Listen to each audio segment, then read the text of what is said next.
What's up, family? Welcome to episode 2 of Conquer with Coach Keon. You already know I ain't got no fancy hooks. All I got is a topic. I got some information that's going to help identify the enemy within. We're going to develop a solution sword, and then we're going to help conquer that enemy within so these young people can move on and experience greatness. But remember, this is a continuation from last week. Episode 2 today is going to be about how the driver of environments are killing the momentum in you. Remember, this is a 3-part series, the 3 drivers that's killing your momentum. Last week we focused on mindset. This week we focusing on environment. And the 3 environments that we're going to talk about is physical, digital, and mental. And if we can conquer them 3, you already know what type of time it is. We're going to be on our way to experiencing personal championships. So let's get to it. We have the 3 environments. We're going to break them down. We got physical environments, mental environments, and digital environments, right? So let's break down each one so we can get a clear scope of how these environments are shaping us, because this is going to help us in the end when we talk about developing a solution source to conquer the enemy within, and we're going to get into closer proximity of accomplishing our goals, right? So number 1 is physical environments. Physical environments train your behavior, right? Physical environments train your daily habits. What are you seeing on a daily basis? What's acceptable as far as your daily habits on a daily basis? What do you see your parents do? What do you see your brothers or sisters do? What's acceptable in your neighborhood? So it's training your daily habits. Number 2 is your response patterns. Okay, we all have a response mechanism in us. Some of us are very cool, melancholy. Hey, you step on my shoe. Hey, it don't matter, bro. I'll wipe that off. You know what I'm saying? Give me a little scrub, daddy. Wash that off real quick when I get to the crib. But somebody, you may step on a shoe or they may step on your shoe, and you got this violent response mechanism in you that say, bro, I'm about to knock you out, about to sock you up for stepping on my J1s. You know what I'm saying? Stepping on my Balenciagas, whatever y'all rocking. But there's a response mechanism in you that's developed at home, at your home environment, right? Next one is the standard of what's normal, right? When you see what's normal at home, then it becomes what's normal in your brain. So the first thing when you hear confrontation, some people say, you ain't my mom, you can't talk to me like that. You ain't my daddy, you ain't talking to me like that. But it's like, okay, so you're basing it off if your mom or your dad talk to you like that. Because if they did, then you either will be okay with it, or it'll be more of a detriment to say, hey, ain't nobody talking to me like that, right? But it's just you start understanding what's normal. Then the next one is risk tolerance. Okay, so you want to take a risk. You say you want to accomplish your goals. How much of a risk are you willing to take, right? If you don't understand risk tolerance and you don't learn that within your environment intentionally, you're unintentionally learning that taking risk may not be for you. And you may play it safe your entire life and don't realize why you're not getting ahead. Oh, man, mom, I just feel like man, these dudes in front of me, I just feel like, man, they stronger than me. They really getting after. They faster than me. They get more recognition than me. Or mom, the young ladies, these girls are doing better than me, and I don't know why. I feel like they know more. Well, it's because they've learned, and you got to take risk if you want to understand certain things at a deeper level. You have to take more risk with your physicality if you want to become stronger. You got to take more risk if you want to become faster. Now, if you want to get into like young entrepreneurship, now that's a whole nother topic, but you got to be able to take financial risk. But in order to take risk, you have to understand the literacy of any element or any environment that you're trying to dwell in. So with understanding risk tolerance, you have to understand the literacy before you can even take a risk. So that's a bridge right there that needs to be tackled. And from an educational standpoint, you need to accommodate that risk with that knowledge of the risk and what happens if you take the risk, what happens if you don't take the risk. Because some people can afford to take a risk, but some people can absolutely not afford, to not take the risk. Some people you can't afford to not take that risk. You got to take that jump. And then lastly is work ethic. You learn your work ethic at home.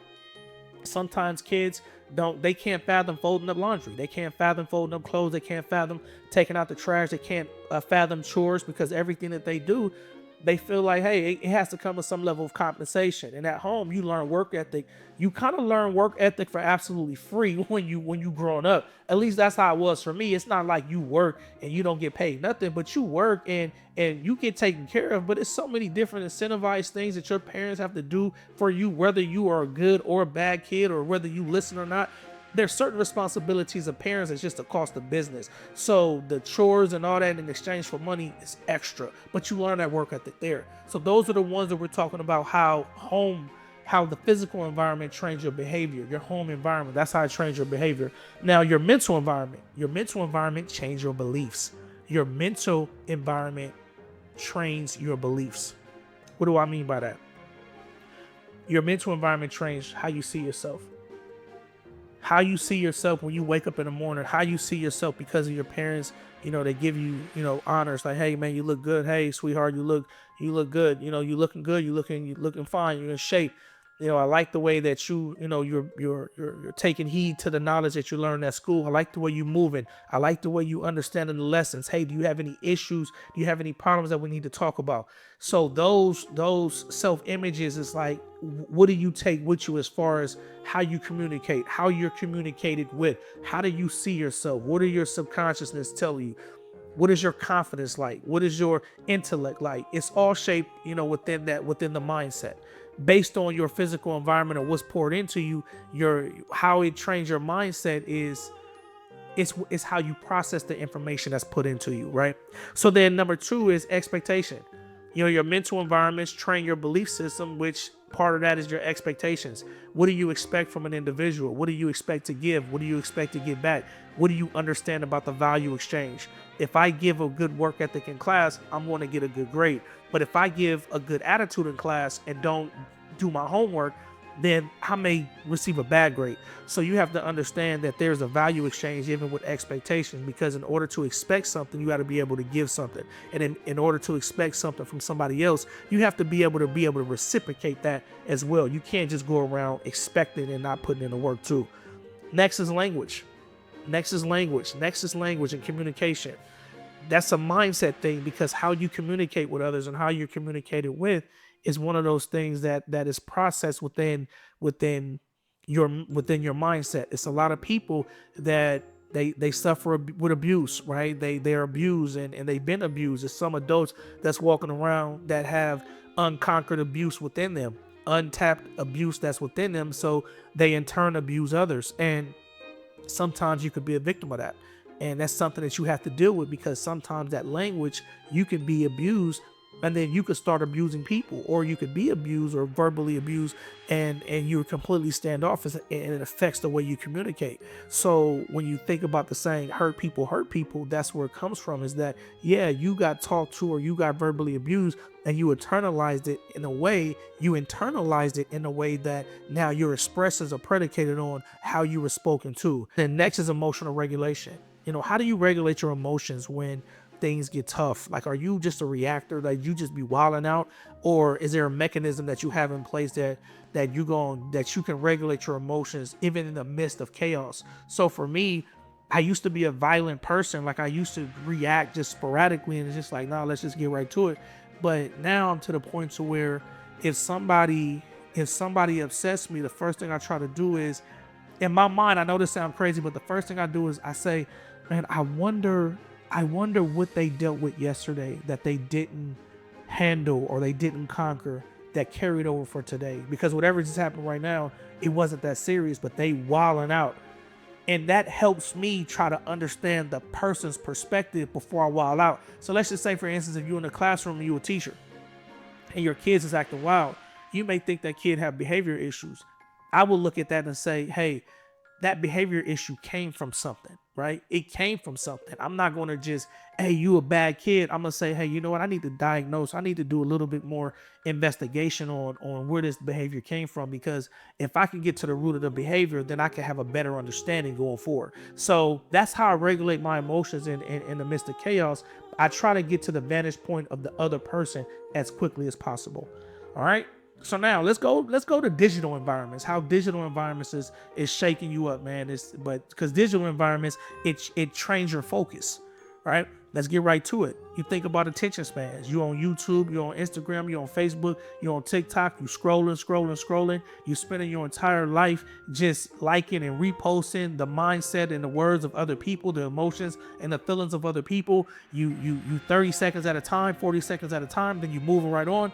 So that's training your focus. So when you get in class, you can't scroll the book. You got to read everything in the book. When you at work, you got to carry on the whole transaction. when you a teacher, you got to teach the whole lesson. You can't scroll. You can't, this is not a 30-second at a time thing, but you can create elements of the lesson that creates a more bite-sized version of what you're trying to accomplish, which I think is a beautiful thing, because that does kind of like make you more innovative as a teacher, as an educator, or even as a manager at work. You start understanding how tasks can be broken down into increments. Some tasks just take as long as they take, but a lot of tasks can be broken down in increments to keep the value of the mindset strong, right? Because as long as your mindset can, as long as your mind can reset like that to the next thing, and you could be as powerful next time as you was the last time, you can really show value as a human being, especially a young person. If you can reset your mind and recapture your attention to make it as strong as it was next time as it was the last time, I guarantee you'll be considered a high value individual. The next thing that happens, and how the digital force is really killing your momentum, is that the comparisons start happening. You start seeing people with more than or less than you online. You start fantasizing about lifestyles that don't matter to you, that's not in your wheelhouse, and you take full advantage of the comparison in a negative way. Then you start saying, well, I'm not there, I want to be there, I should be there. And it's killing your momentum. It's killing your momentum because, remember, we talked about proximity. If you want to accomplish your goals, we got to find a pathway to get you there, instead of robbing your way through the situation. And when I say robbing, I mean robbing yourself through a situation that's not physical. I'm saying you hijacking somebody's lifestyle in your brain to say, hey, I want what they have, or I want to get what they got. And then that's not even what you really want to accomplish.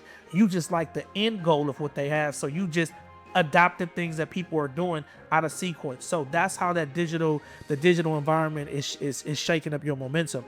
And then the last is emotional triggers. Like now emotional triggers kind of pop up because how you respond to certain things is based on your emotional triggers. Because if you just walking down the street and you go from your car to the ice cream parlor, or your car to the park, and you have no distraction, that's fine. But now when you start talking about, if you walk into your car and you see somebody looking at you funny, or you walk into the ice cream place and you with your girl, or you with your guy, and somebody looking at y'all funny, you're going to respond, right? You're going to really respond in a way that is going to accommodate the situation. And if you start thinking about your emotional triggers, you were triggered. You only responded because you were triggered in a certain way. And that person may not have even done anything intentionally. Just because you have triggers it doesn't mean that the person or the thing that triggers you had to trigger you intentionally. It's called a trigger for a reason. It triggered you because I don't have to know that I triggered you in order for you to be triggered. So we have to watch it to where when we're in these digital atmospheres, we start developing these triggers. We start developing these comparison biases. We start developing this anger. We start developing these response mechanisms that are really not like us. We didn't get that from home. We didn't get that from our families. We didn't get that from school. We didn't get that from work. We got that from them digital environments because of that comparison bias. So we definitely want to watch out there. So now that we talked about the environments and we covered what the physical environment does and how it's killing your momentum, how is the mindset killing your momentum, and then how is the digital world killing your momentum. Now let's focus on what to do in a room when you feel stuck. Because a lot of times we're talking about proximity, we're talking about environments, because the ultimate problem is that we're not close enough to our dream to sustain our confidence, to sustain our momentum, right? Because we get super high, we get super hyped and high on the fact that, hey, this thing can happen. I may hear something, I'm motivated, I feel like I'm about to run through a brick wall. Somebody says something that changed my life. I'm so inspired by this message, but then I go back home and I'm in that same room and I don't know what to do, right? I had to leave the room in order to listen to greatness, to hear greatness, to read about greatness. And then when I go back home, it's the same environment and it's not real progressive. It's not putting me in a position to where I feel like I could succeed. So now what do? I feel stuck and I feel like I'm tucking my tail between my legs. I felt like a giant when I was ready to run through a brick wall. But when I realized that when I get back home, or I get back to school, or I go back to work, I'm further away in proximity, because now that I've experienced what I think it's supposed to feel like, I go back home to these regular environments, and then it completely, my confidence disintegrates, and now my momentum is shook. But what I want to do now is I want to talk about the 5 things that I want you to think about too These are the 5 things that we can do from the room that we're in. Because I want to tell you this, the accomplishment of your goals is not going to be predicated on your physical environment first. It's going to be predicated on your mental environment first, right? You're going to achieve mentally before you achieve physically. That's just the way the game is. And a lot of times you have to realize that you have to create the pathway. You can't jump on a pathway of somebody else's. You know, sometimes you can for a minute, you can ride the wave, but in a lot of times, in a lot of scenarios, you have to create your own path. Because even when you get to a certain point, some people's going to stop giving you the information. They're going to stop feeding you the dialogue and the context that you need to make it happen. Because at some point, you got to take the training wheels off and start riding the bike on your own. And at some point, the driver's ed person is going to have to get out of the car, and you're going to have to drive by yourself. You're going to have to be able to license yourself to drive the vehicle that's going to put you on path to your greatest victories and your greatest success. And how do we do that? And I always like to talk about how I utilize the system that I created, Lions, which is leadership, identity, ownership, navigation, and structure. Is something that I built in the exact times that I'm teaching about right now. And you may be in a situation to where you have a leadership issue, an identity issue, an ownership issue, a structure issue, you know, a navigation issue. You know, you may have you may have multiple or 1 or 2 of these issues that's hindering your progress. And if we're talking about the scenario of environmental factors, now we're talking about structure and navigation, right? Some we may be talking about ownership, maybe lower on the totem pole, maybe leadership, or maybe higher. But with that being said, these are the things that I did. These are the top 5 things that we can do within the room that we're in to get ourselves out of those rooms, and then pave a pathway to get us to our optimal performance that's going to lead to our personal championships. So number 1 is I begin to read books, man. I remember reading this one book called Incognito by David Eagleman, and it talks about how the brain works and the prefrontal cortex, how you respond to information, how you process things, all of these different things about the brain. And it completely opened up my mind and changed the way I view things. In fact, that book sent me on a path to reading so many more books to understand the brain. And because I wanted to do business and I wanted to be a speaker and I wanted to be an artist, hence the art and development. Art and development is what I thrive to be. That's how you can kind of sum up what I do. I began to read so much about that, and I was laser focused, and it changed my life. So reading books is number 1. It's the first thing I did. I picked up a book, and it opened up my mind to other books. And there's so many more books that I could recommend, but that book was just a great book. And I don't get paid. I'm a new YouTuber. I don't got no deals or nothing like that. But I'm just saying that book honestly changed my life. Obviously reading the scriptures, the Bible and stuff like that. But from a practical standpoint, that book Incognito changed my life.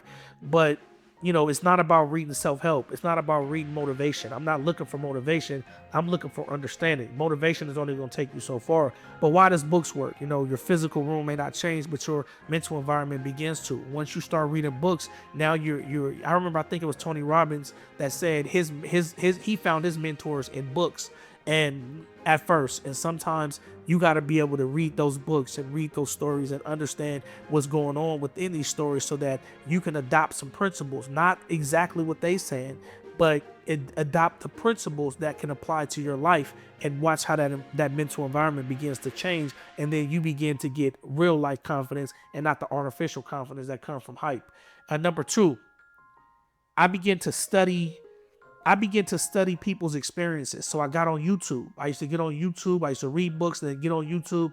And when I got on YouTube, I used to want to see how I always wanted to search for people that was successful, but that were very open about the struggles that they had to get there. I don't like listening to people that's hyper successful so much to where they're so far past their experiences when they first started that all they can focus on is where they are at this moment.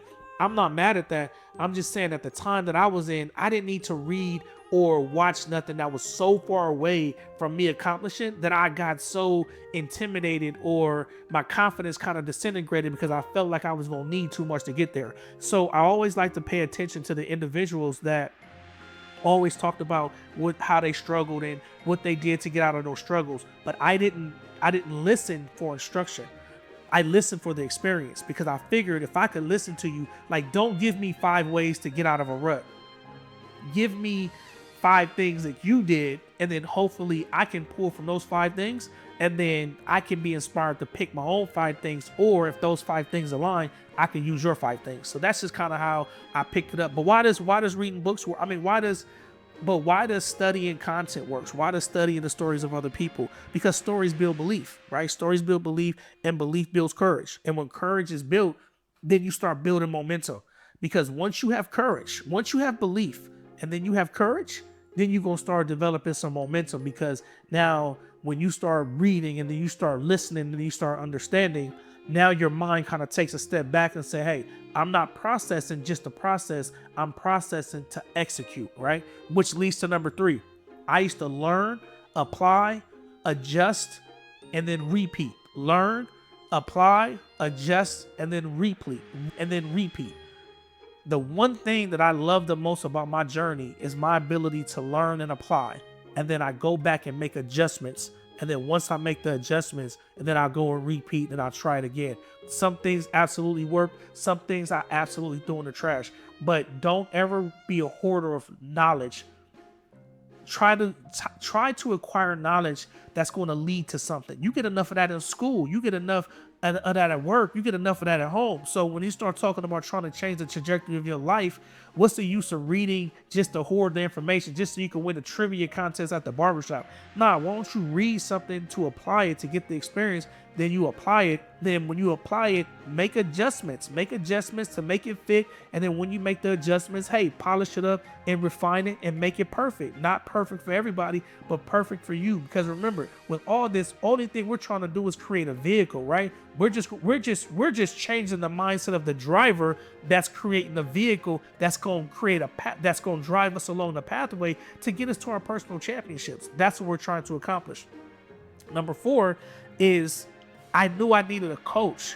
So I got a coach. I got somebody that can help me, because I had reached my limit. I had reached my limit of what I knew to do, because then my routine became very redundant. And although it was working, it only worked to a certain level, and that's fine. Once I got to an additional level, the level that I felt like I got to a certain bridge, okay, now I needed somebody that was going to help me navigate through the next phase, because it was kind of like foggy in my brain, but I knew I had to take a step. So sometimes you got to take a step when it's foggy. You don't have the luxury of waiting. You don't have the luxury of figuring it out when you get to a certain level. Sometimes you got to run and shoot. You got to be able to get up, you got to be able to get ready, and you got to be able to go. And I needed a coach that was going to help me navigate, and that's exactly what I did. But why does coaching work? Because coaching helps with navigation. Coaching will help you eliminate some experiences that they had, some falls that they had. Now, don't get me wrong. There is a necessary pain that comes with the process, but there's absolutely pain that you should never experience, because now you have eyes, you have headlights, right? What's the use of having a car just to drive it in the daytime? When the dark comes, you got the headlights so that you can see in front of you, so you can see, you can have vision, not just sight. Your sight is going to be able to see right in front of your car, but the vision is going to let you see many miles away, so you don't jump, so a deer don't jump out and hit you, or you can see the traffic navigating, whatever the case may be.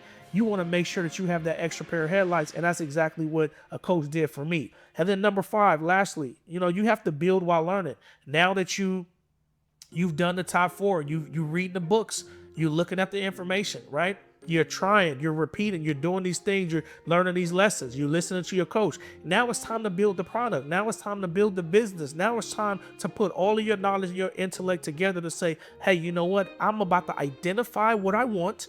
I'm about to identify the number one enemy that's hindering me. And when I say identify what you want, I'm not talking about money. I'm talking about identify the thing that you want in your life within the next 12 months.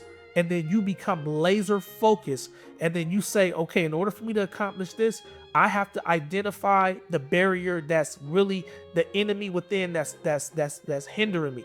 Once you identify the enemy within, now we can develop a solution sword that we can use to kill the enemy that's hindering our progression. And ain't no need of bringing a butter knife, to cut up a steak. No, if you wanna conquer the enemy within, you have to build the specific solution sword that's gonna do that.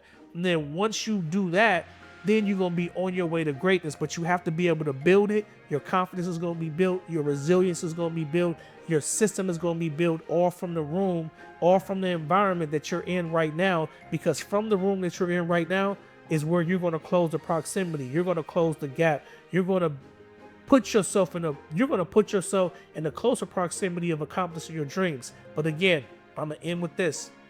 You're not dumb. You're not stupid. You're not less than. You may just lack a little bit of leadership, a little bit of identity, a little bit of ownership, a little bit of navigation, and a little bit of structure. Because a little bit more in each arena is going to have you experiencing personal championships, because you'll be fully equipped to identify what you want, identify the enemy within that's hindering you, develop a solution sword to conquer the enemy within, and then you're going to be on your way to experiencing personal championships before you know it. So that's how an environment is killing your momentum, and that's 5 ways of how we can conquer the enemy within and get on the right path of progression and personal championships.